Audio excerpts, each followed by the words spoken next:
তো গাইস আজকে আমাদের এখানে এসেছে কাঁকড়া। ওই দেখুন ছটপট করছে, এখানেও আছে।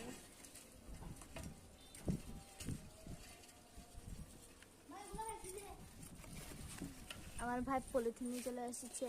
শপিং কে আনছস? পলিথিন মধ্যে পলিথিন তাহলে শপিং বাদ কোথায় রাখতে হবে? শপিং কে ফেলা দাও না পলিথিন রাখবো।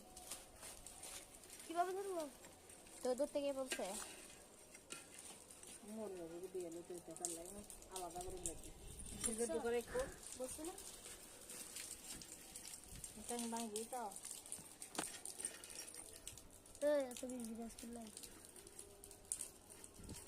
কামড় দে তো বন্ধুরা, কামড় দে তো কাঁকড়াগুলো, এই জন্য কাঁকড়াদের নাম বেশি কাঁকড়া। কামড় দিয়ে সেজন্য দেন একটা তো দুটো দেন আমাদের।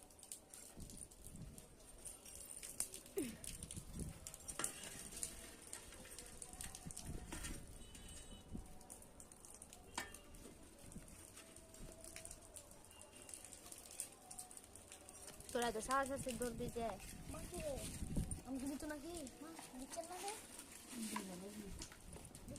দুর্বগুলো রাখি দেন না। বুঝছেন গাইস, কাঁকড়া আরেকজনের লোভ দেখার মনে হচ্ছে কাঁচা কাঁচা খাই ফেলি। তো এগুলো আনা হয়েছে বার্মিজানা থেকে। বাবা তারপরে বানিয়ে গেছে বড় পলিথিন আছে তো ওই রান্না করার এই আমার দি এই কাঁকড়া কাঁকড়া কাঁকড়া পেরে যাচ্ছে। এই ওই ইয়ার কি দি কাঁকড়াগুলোর অনেক সাহস। পটকে নাকি জানা আছে খারাপ পলিথিন বহুত আছে